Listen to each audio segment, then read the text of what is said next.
Principal महोदय doctor Navdev Singh Rana ji, हमारे बीच शिक्षा विभाग हिमाचल प्रदेश से राष्ट्रीय सेवा योजना के प्रदेश समन्वयक सम्मानित श्री दिलीप ठाकुर जी, हमारे बीच उपस्थित अकादमिक सत्र के हमारे प्रथम आज के मुख्य विद्वान और मेहमान राजकीय वरिष्ठ माध्यमिक विद्यालय जौड़ियाम जिला हमीरपुर के सम्मानित प्राचार्य महोदय, हमारे बीच उपस्थित इस जिला में एनएसएस की गतिविधियों की देखरेख करने वाले जिला समन्वयक मुकेश जी, हमारे इस स्थानीय पाठशाला के कार्यक्रम अधिकारी और राज्य सलाहकार समिति सदस्य श्री पवन जी, हमारे बीच उपस्थित हिमाचल प्रदेश के विभिन्न जिलों के समन्वयक मास्टर ट्रेनर्स, हमारे बीच उपस्थित इस राष्ट्रीय एकता शिविर के शुभारंभ अवसर पर भारत के विभिन्न 15 राज्यों से आए हुए कंटिजेंट इंचार्जेस, मास्टर ट्रेनर्स और बहुत ही विद्वान मार्गदर्शक जो कि सब 15 स्टेट्स के वॉलंटियर्स का आज यहाँ पर जो ये मंच हमें देखने को मिल रहा है उनकी अगवानी कर रहे हैं। साथ में देश के विभिन्न कोनों कोनों से आए हुए हमारे वॉलंटियर्स। सबसे पहले मैं प्रदेश शिक्षा विभाग की ओर से राष्ट्रीय सेवा योजना का कार्यभार देख रहे सम्मानित श्री दिलीप ठाकुर जी, प्रदेश समन्वयक और स्थानीय पाठशाला के ऑर्गेनाइजिंग सेक्रेटरी प्राचार्य महोदय जी का और आप सभी का बहुत बहुत आभार व्यक्त करता हूं कि आपने इस जिला ऊना के लिए इतनी बड़ी एक ये राष्ट्रीय शिविर की सौगात जो है हमें प्रदान करी है और बहुत ही प्रसन्नता हमें हो रही है क्योंकि मैं भी इसी स्थानीय इलाके से संबंध रखता हूं, तो हमें बहुत प्रसन्नता है इस बात की कि विभिन्न राज्यों से हमें वॉलंटियर्स के साथ रूबरू होने का अवसर भी मिला। आदरणीय प्रिंसिपल सर से मेरा परिचय जो था पिछले 12 वर्षों से एनएसएस के माध्यम से ही हुआ था। हमारे प्रिंसिपल सर श्री निर्देव जी बहुत ही साइलेंट वर्कर हैं। एक बार यूथ लीडरशिप कैंप 2012 में हमें बिजली में कार्य करने का अवसर मिला था सर के नेतृत्व में, और आज मुझे इस बात की प्रसन्नता है कि इस क्षेत्र में भी एनएसएस को ऊंचाइयों पर ले जाने के लिए परम सम्माननीय दिलीप ठाकुर जी की टीम का कंधे से कंधा मिलाकर साथ दे रहे हैं हमारे प्रिंसिपल महोदय और यहाँ के स्थानीय कार्यक्रम अधिकारी। मैं सबसे पहले आप सभी देश भर से आए हुए मेहमानों और वॉलंटियर्स और यहाँ पर उपस्थित विद्वानों को मैं नमन करता हूँ। आप सबका यहाँ स्वागत करता हूँ ऊना की धरती में, और आप सबका इस शिविर को कामयाब बनाने के लिए भी मैं आपसे मैं आह्वान करता हूँ। मुझे आदेश हुआ था कि किसी विषय पर बातचीत करनी है। मैं वास्तव में आपसे मिलने और वॉलंटियर्स के चेहरे देखकर ही मुझे ये लगता है कि आज भी हम उसी महाविद्यालय के वॉलंटियर्स हैं जहां से हमने राष्ट्रीय सेवा योजना के साथ नाता जोड़ा था, और ये इसी प्रकार से बना रहे ऐसी मैं परम पिता से मैं प्रार्थना करता हूं। आज मुझे जो आदेश हुआ था जिस विषय पर बात करने के लिए, उस विषय का टाइटल मुझे दिया गया था role of students in social responsibilities. मैं एक बहुत ही गंभीर विषय पर आप सभी का ध्यान आकृष्ट करना चाहता हूं। डियर वॉलंटियर्स, आज हम देखते हैं कि हमारी जो सामाजिक जिम्मेदारियां हैं, हमारी जो सोशल रिस्पॉन्सिबिलिटीज हैं, उन सोशल रिस्पॉन्सिबिलिटीज को परफॉर्म करने के साथ साथ हमें सामाजिक समस्याएं कौन कौन सी हमें सामना करना पड़ रही है, मैं उसी दृष्टि से आज बात करने जा रहा हूं। मैं आपके बीच आज बात ये रखना चाहता हूं कि हमारा जो पर्यावरण है वो किस प्रकार से आज खतरे में है और किस प्रकार से विद्यार्थी, स्वयंसेवक, स्वयंसेवी संस्थाएं पर्यावरण को संरक्षित करने के लिए महत्वपूर्ण योगदान दे सकती है। इससे पहले मैं पर्यावरण की बात रखूं, मैं आपके बीच में थोड़ी सी पृष्ठभूमि भारत में वनीकरण की रखना चाहूंगा, फॉरेस्ट्री की रखना चाहूंगा। इससे पहले मैं इस बात को आगे बढ़ाऊं, मैं आपसे जानना चाहता हूं कि हमारे बीच विभिन्न राज्यों से जो वॉलंटियर्स आए हैं, कितने वॉलंटियर्स ऐसे हैं जो हिंदी मीडियम में बात समझने में असमर्थ फील कर रहे हैं? How many volunteers feeling hurting to understand the Hindi medium content? I think 2 or 3 states के हैं. Okay, I will try to talk in English also.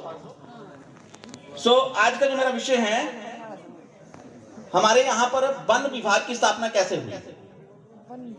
History of modern forestry in India. और हमें ये जानना बहुत जरूरी है कि जो मॉडर्न फॉरेस्ट्री आज हम देखते हैं, जो मॉडर्न हमारा जो वन प्रबंधन है, इसका हमारा इतिहास क्या रहा है। और उस इतिहास के साथ साथ वर्तमान में हमारे वनों की स्थिति क्या है, उसी से जोड़ते हुए मैं अगली बात करूंगा कि हमें पर्यावरण की चुनौतियों का सामना कैसे करना है। प्रिय विद्यार्थियों, हमें ये जानना बहुत जरूरी है कि जब देश में ईस्ट इंडिया कंपनी आई तो लगभग 1600 से लेकर 1850 तक, 1850 तक अंग्रेजों ने यहाँ के रिसोर्सेज को जमकर लूटा, जमकर उनका शोषण किया। 1850 का जो टाइम, हम 1850 का जब हम टाइम देखते हैं तो ब्रिटिश ने अपने कॉलोनियलिज्म को सेटअप करने के लिए, यहां देश के विभिन्न हिस्सों तक पहुंचने के लिए ट्रांसपोर्टेशन के लिए भी इन्वेस्टमेंट करना शुरू किया। रेलवे को लाना उनका एक मकसद यही था कि वो अपने पूरे देश भर के संसाधनों को इकट्ठा करके अपने यूरोप में ले जा सके। जब रेलवे एक्सपेंशन की बात आती है, मैं बड़े संक्षिप्त में बात करूंगा, तो 1850 के बाद सबसे ज्यादा जो रिक्वायर्ड अगर कोई आइटम ब्रिटिश के लिए थी तो भारत की फॉरेस्ट की लकड़ी थी, टिम्बर थी। So for the demand of timber they served many of the forest, उन्होंने बहुत सारे वनों का सर्वे करवाया। एंड इन 1850 उन्होंने ऐसी पॉलिसीज फ्रेम की जो उनको रेवेन्यू जनरेट करती हूं। बंगाल, बिहार और उड़ीसा का area, many volunteers belong to such regions. अगर हम उसकी बात करें तो वहां पर बहुत सारे फॉरेस्ट बंगाल के जो थे वो बिना किसी प्लानिंग से काट दिए गए। के शिवरामा कृष्णन मॉडर्न फॉरेस्ट बंगाल में बताते हैं कि वहां पे जो जमींदारी प्रथा के अंडर जो फॉरेस्ट दिए गए, वो रेवेन्यू इंक्रीज करने के लिए, खेती के फार्म बड़े बड़े बनाने के लिए जो फॉरेस्ट है वो बिल्कुल साफ कर दिए गए। कुर्ग कर्नाटका में, रत्नागिरी महाराष्ट्र में, उत्तराखंड के टिहरी गढ़वाल में बहुत सारे फॉरेस्ट जो थे वो इसलिए डिप्लीट कर दिए गए क्योंकि रेलवे के लिए सबसे ड्यूरेबल लकड़ी जो थी, देवदार की लकड़ी या साल की लकड़ी उनको चाहिए थी। ऐसे बहुत सारे जंगल तबाह कर दिए गए। केरला और कुर्ग की हम बात करें, वहां पर कॉफी और टी प्लांटेशन के लिए बहुत सारा ऐसा एरिया था जो खाली कर दिया गया, बहुत सारे जंगल वहां काट दिए गए। और इसका एक प्रभाव ये पड़ना शुरू हुआ 1853 में जो रेलवे जो शुरू हुआ, उस रेलवे के लिए अबाउट 1865, 15 वर्षों के अंदर ही लाखों स्लीपर्स जो है वो रेलवे पटरी बिछाने के लिए आवश्यकता पड़ने लगी। Then a group of thinkers started realizing the importance of forest resources of the country. उनको लगा, अंग्रेजों को भी एक ग्रुप को ऐसा लगा कि भाई अगर ऐसा चलता रहा और हमारी डिमांड इतनी ही ज्यादा बढ़ती गई, then the day will come कि यहाँ के जो forest resources हैं वो खत्म हो जाएंगे। Then they think some sort of ये जो कंजर्वेशन के बारे में सोचा है, उन्होंने संरक्षण के बारे में सोचा। तो संरक्षण के बारे में सोचने के लिए वो क्यों मजबूर हुए? Only because of uninterrupted imperial demand. उनकी जो लगातार लकड़ी की मांग थी वो पूरी होती रहे, इसके लिए उन्होंने वनों को नियंत्रित करने के लिए पॉलिसीज बनानी शुरू की। And a man who is responsible for the introduction of modern forest in India, he was mister Dietrich Brandis. Brandis was one of the botanist from Germany and he was summoned to India. He was called to India. Firstly, he was appointed in Pegu, Burma. There he introduced the linear theory. वहां पर उन्होंने पंक्तिबद्ध जो पेड़ लगाए और उसके successful हुआ। In 1863, Brandeis was called to Shimla. ब्रेंडी को शिमला में बुलाया गया to frame the national forest policy. और 1864 में ब्रेंडीज ने ये कहा कि जितना एरिया ब्रिटिश ने एक्वायर कर लिया है, about 52% of the geographic area of the country was under the British till 1857। ये मैं आपके बीच में डाटा रखना चाह रहा हूं कि अबाउट 52% एरिया जो था वो ब्रिटिश के कंट्रोल में चला गया था।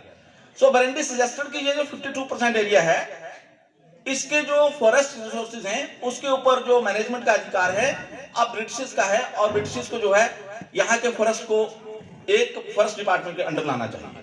So for that purpose on 1 April 1864 imperial forest department was set up.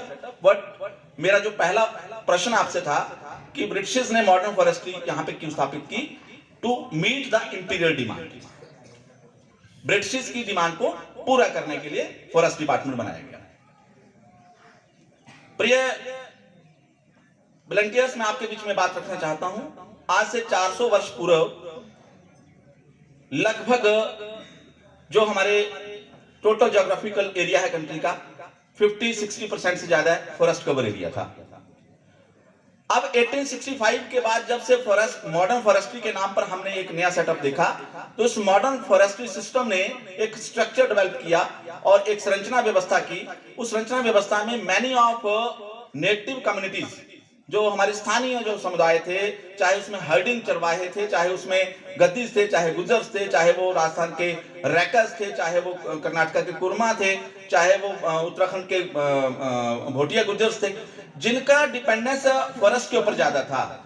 New forest policies का उन लोगों के ऊपर बहुत ज्यादा प्रभाव पड़ा, क्योंकि ब्रिटिश ने माइग्रेटरी रूट्स वो कम कर दिए, unlimited access in the forest जो लोकल लोगों का था उसको जो था कंट्रोल कर दिया, और ये ब्लेम किया कि indigenous communities are dangerous for the forest resources. जबकि इसका दूसरा पक्ष ये था कि ब्रिटिश जो थे वो अंधाधुंध दोहन अपने फॉरेस्ट नीड के लिए जो थे जंगलों का कर रहे थे, लेकिन ब्लेम हमारी कम्युनिटीज को किया गया कि इंडियन कम्युनिटीज जो हैं बहुत खतरनाक हैं, इनके कारण हमारे वन खतरे में जा रहे हैं। तो ऐसी कुछ पॉलिसीज हमारी ब्रिटिश टाइम में रही, और हमारे बहुत सारे जो फॉरेस्ट रिसोर्सेज हैं, बहुत सारे हमारे जो वन हैं वो डिप्लीट कर दिए गए, और हमारा जो फॉरेस्ट कवर है इसने इकोलॉजिकल बैलेंस जो है वो हमारे देश में खड़ा कर दिया। और आज जब हम स्वतंत्र भारत के 70 वर्षों का इतिहास देखते हैं, तो इसमें हम ये पाते हैं कि world is now going to face a big challenge of ecological balance. आप देश भर से आए हुए वॉलंटियर्स में यही बात करना चाहूंगा कि ये जो फॉरेस्ट कवर जो हमारा कम होता जा रहा है, इस फॉरेस्ट कवर के कम होने पर चिंता जो है, केवल चिंता ही नहीं करनी है, इस फॉरेस्ट कवर को इंक्रीज करने के लिए हमें कुछ कार्य करना है। इस दृष्टि से मैंने आपसे बात करना थी। मैं 5 मिनट के अंदर ही अपनी बात समाप्त करूंगा, लेकिन मैं कुछ एक डाटा आपके बीच में शेयर करना चाहूंगा कि आज जो हमारी डेवलपमेंट पॉलिसीज हैं, हमारी जो विकास की परियोजनाएं हैं, इकोनॉमिक्स बैकग्राउंड के जो हमारे विद्यार्थी और हमारे जो विद्वानजन हैं, वो एक टर्म पे काम कर रहे हैं। That term is sustainability development. सतत विकास की बात हो रही है, लेकिन सस्टेनेबिलिटी को या धारणीय विकास को चुनौतियां क्या हैं? सबसे बड़ी चुनौती आज हमें विकास परियोजनाओं के जो मॉडल हैं उससे हमें आ रही है। क्यों आ रही है? क्योंकि हमारी विकास परियोजनाओं का मॉडल जो है उससे हमारा अर्बनाइजेशन बढ़ रहा है, शहरीकरण बढ़ रहा है। उससे हमारे बहुत सारे जो बड़े बड़े प्रोजेक्ट्स हैं, उस प्रोजेक्ट के कारण हमारे जो लैंड है वो डिक्रीज हो रही है, कल्टिएबल लैंड जो है वो कम हो रही है, फूड प्रोडक्टिविटी हमारी जो है वो उसमें रिडक्शन आ रही है, केमिकल और फर्टिलाइजर का यूज हो रहा है, वो हमारी जो लैंड है वो हमारी पॉइजनस बन रही है, और उसका जो फूड हमें मिल रहा है वो हमारी हेल्थ के लिए बहुत सारे हजार्ड्स क्रिएट कर रहा है। सो डियर वॉलंटियर्स, हमें इस बात पर हमें जो है वो थोड़ा सा हमें ध्यान रखना है कि समाज सेवी संस्थाओं और विद्यार्थियों की भूमिका पर्यावरण को संरक्षित होने के लिए रखने के लिए करनी चाहिए। उसके मैं 2-3 आपको मैं उदाहरण आपको बताने जा रहा हूं कि जो ग्लोबल वार्मिंग जो हमारी बढ़ रही है वो क्यों बढ़ रही है। वो हमारे जो वनों का उन्मूलन हो रहा है उसके कारण बढ़ रही है, और अगर ऐसा ही रहा then the day will come, हमारे ग्लेशियर्स पिघलेंगे। ग्लेशियर पिघलने के कारण हमारे जो नदियों का पानी जो है वो बढ़ रहा है, सी लेवल जो है वो अपलिफ्ट हो जाएगा। और ये एक पिछले 100 वर्षों का एक डाटा है, लगभग 0.6 डिग्री टेम्परेचर जो है वो पिछले 100 वर्षों से जो है वो टाइम टू टाइम इंक्रीज हुआ है अर्थ का। लेकिन फ्लेमिंग 1990 में फ्लेमिंग की एक स्टडी थी, उन्होंने कहा था कि बाय 2040 टू 45 2.5% टू 5%, और कन्वर्जन में भी उन्होंने कहा कि 2.5 से 5 डिग्री जो टोटल अर्थ टेम्परेचर है ये इंक्रीज हो जाएगा। अगर ऐसा कुछ हुआ तो हमारे बहुत सारे जो बीचेस हैं, बहुत सारे समुद्री किनारे हैं, बहुत सारे जो अर्बन टाउन्स जो समुद्र के किनारे हैं, बहुत सारी कल्टिएबल लैंड है, बहुत सारी जो ये जो जंगली लैंड है, बंजर भूमि है, ये कहीं ना कहीं पर जो है वो अंडर वाटर आ जाएगा। और बड़े बड़ी बांध परियोजनाओं का भी इसीलिए जो है वो विरोध हो रहा है, क्योंकि बांध परियोजनाएं भी हमारा बहुत सारा जो लैंड सरफेस है उसको खा जाती है। एंड डियर वॉलंटियर से सोचना होगा, बड़े बड़े जो डैम्स का जो हमारा जो विरोध होता है वो क्यों होता है? वो इसलिए होता है क्योंकि उसमें केवल डिस्प्लेसमेंट ऑफ पीपल ही नहीं होती, लोगों का जो है वो विस्थापन नहीं होता, उसमें बहुत सारी ऐसी स्पीशीज है जिनका कोई कसूर ही नहीं है, जिनका कोई रोल नहीं है एनवायरमेंटल पोल्यूशन में, लेकिन वो भी जो है उनको भी डिस्प्लेस होना पड़ता है। और ये एक विचारणीय प्रश्न बन गया है कि यदि इस प्रकार से हमारी डे टू डे हमारी जो कल्टिएबल लैंड है अगर ये कम हो जाएगी तो फूड क्राइसिस जो है आने वाले समय में हमें, आने वाली सदियों में हमें देखने को मिल सकता है। हम राष्ट्रीय स्तर के इस राष्ट्रीय एकता शिविर में हम शपथ लेके जाएं कि हम अपने वनीकरण को जो है वो नष्ट ना होने दें, हम वनीकरण को बढ़ाने के लिए प्लांटेशन अभियान का हिस्सा बने। मुझे जो है एक विषय दिया था कि role of students in social responsibility. Now it is our mutual responsibility. Dear volunteers, give me only one answer. आज जितने भी हम पोल्यूशन की, एयर पोल्यूशन की बात करते हैं, वाटर पोल्यूशन की बात करते हैं, वाटर रिसोर्सेज हमारे जो नष्ट हो रहे हैं उनकी बात करते हैं, हम लोग जो है वो लैंड पोल्यूशन की बात करते हैं, हम लोग प्लास्टिक कचरे की हम बात करते हैं। प्रदूषण कौन करता है? मानव ही करता है ना। प्रदूषण कौन करता है? प्रदूषण को कौन रोक सकता है? क्या जंगल के वे प्रजातियां जो प्रदूषण के कारण इफेक्ट हो रही हैं, क्या वे कम्युनिटी के मोबिलाइजेशन प्रोग्राम में कंट्रीब्यूट कर पाएंगी? यदि नहीं तो ये हमारा ही दायित्व है कि हम प्लांटेशन अभियान का हिस्सा बने। Role of students in social responsibilities, मेरा आपसे आग्रह है कि हम सभी पौधारोपण कार्यक्रम का हिस्सा बने, हम सभी natural resources, water resources, water bodies को बचाने के लिए हम काम करें।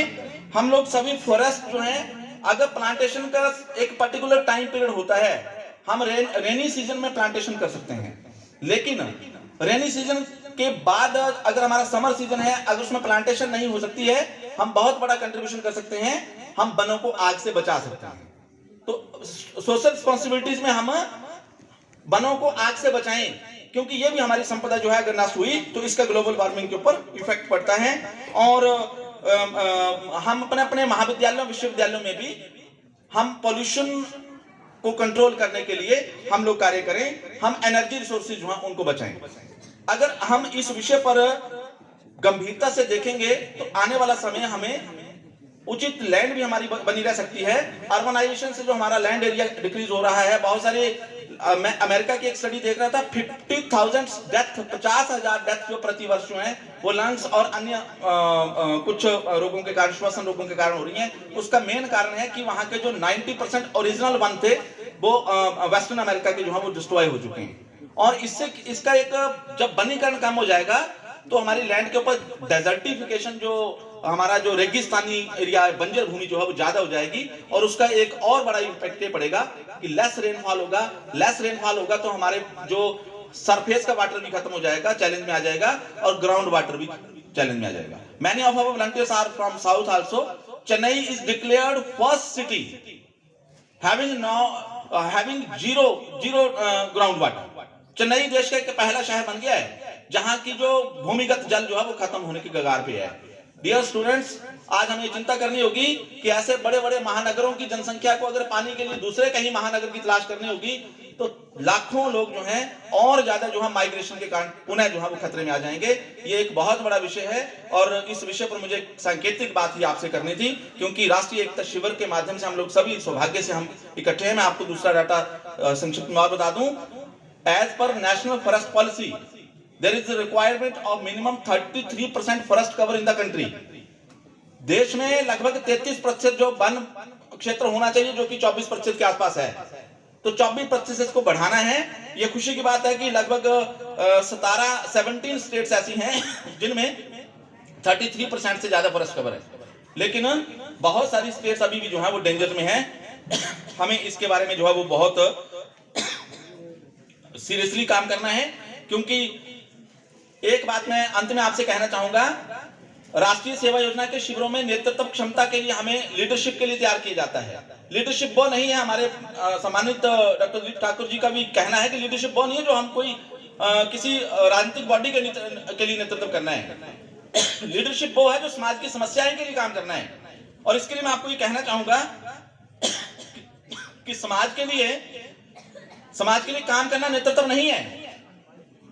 समाज के लिए काम करना नेतृत्व नहीं है, समाज के साथ मिलकर काम करना नेतृत्व है। और यही काम जो है एनएसएस करता है। आप सभी विभिन्न राज्यों से यहाँ हमारे बीच में पहुंचे। आप यहाँ पर 5-6 दिनों तक एक्सपोजर विजिट पे भी जाएंगे, एकेडमिक सेशन में भी आप नई नई बातें सीखेंगे। आपके कल्चर फंक्शन और आपके आज की प्रस्तुतियों को देखकर हमें बहुत अच्छा भी लगा और बहुत हमें आपसे आशाएं हैं, पूरे राष्ट्र को आपसे आशाएं हैं। आप राष्ट्र की शक्ति हैं। आप विद्यार्थियों में बहुत ज्यादा ऊर्जा है, और आप इस देश के लिए अपनी इस सही ऊर्जा से देश को बहुत आगे तक ले जाने के लिए, देश की जो एकता और अखंडता को बनाए रखने के लिए बहुत अच्छा योगदान दे सकते हैं। मैं आशा करता हूं कि आप अपने अपने विद्यालयों महाविद्यालयों में जाकर राष्ट्रीय एकता शिविर में सीखी गई अच्छी बातों को अन्य विद्यार्थियों तक भी पहुंचाएंगे, ये मुझे आपसे कहना है। प्रिय विद्यार्थियों, एनएसएस में हमें ऐसा काम करना है, आप जहां हैं, आप जहां हो वहां सब आपको प्यार करें। आप 5-6 दिन तक यहां रहेंगे, आप जहां हो सब आपको वहां प्यार करें। आप जब यहां से जाने वाले हो सब लोग आपको याद करें, और आप जहां पहुंचने वाले हो वहां सब लोग आपका इंतजार करें। तो मेरा आप सभी से एक आग्रह ये है कि प्रिय विद्यार्थियों, आपने देश हित के कार्यों में बढ़ चढ़ कर भाग लेना है और अपने देश समाज के लिए जो भी सामाजिक दायित्व हैं उनको शिक्षा के साथ साथ पूर्ण करना है। स्वयं भी जीवन में करियर में कुछ अवश्य करना है। जब आप स्वयं करियर में कुछ करेंगे, आप समाज के लिए भी सेवा करने के योग्य बन जाएंगे। आप सभी अच्छे से मुस्कुराते से यहाँ अपना शिविर व्यतीत करें और आपकी आने वाली योजनाएं जो भी रहेंगी वो भी जो है समाज और राष्ट्र हित में हो। इस शुभकामना के साथ मैं आपके लिए एक अंतिम लाइन कहना चाहूंगा कि आप तरक्की की राह पर यूं ही कदम बढ़ाते रहना। आप तरक्की की राह पर यूं ही कदम बढ़ाते रहना, मंजिलें मिलेंगी यकीनन, बस यूं ही मुस्कुराते रहना, बस यूं ही मुस्कुराते रहना। एक बात मैं आपको लास्ट में जो कहना चाहूंगा, समाज सेवा के कार्यक्रम से हम लोग जुड़े हैं, हमें समाज सेवा करनी क्यों है? 5 लाइनें ध्यान से सुनेंगे सभी वॉलंटियर्स। हमें राष्ट्र सेवा करनी क्यों है? क्योंकि हम देखते हैं rivers do not drink their own water, नदियां कभी अपना पानी स्वयं नहीं पीती। Trees do not eat their own fruits, कभी पेड़ जो है अपने फल स्वयं नहीं खाते। The sun does not shine in itself, सूर्य कभी भी अपने लिए नहीं चमकता। And flowers do not spread their fragrance for themselves, फूल कभी भी अपने लिए वो कोई खुशबू नहीं जो है बिखेरते। Living for others is a rule of nature, दूसरों के लिए जीना जो है वो प्रकृति का नियम है। इसलिए हमें भी जो है दूसरों के लिए जीने के लिए हमें तैयार भी होना है और हमारे समाज को भी तैयार करना है। We are all born to help each other, हम सभी का जन्म जो है एक दूसरे की हेल्प करने के लिए हुआ है। No matter how difficult is the way, ये कोई मायने नहीं रखता कि रास्ता या हमारी जो मंजिल कितनी कठिन है। Life is good when you are happy, जीवन बहुत अच्छा है जब आप खुश हैं। But life is more happy, more better, much better when others are happy because of you. With these words, I wish you for the bright future. I once again thanks to the organizer, thanks to principal sir, thanks to our state coordinator, thanks to all the worthy program officers who are guiding the students on this. Thank you very much.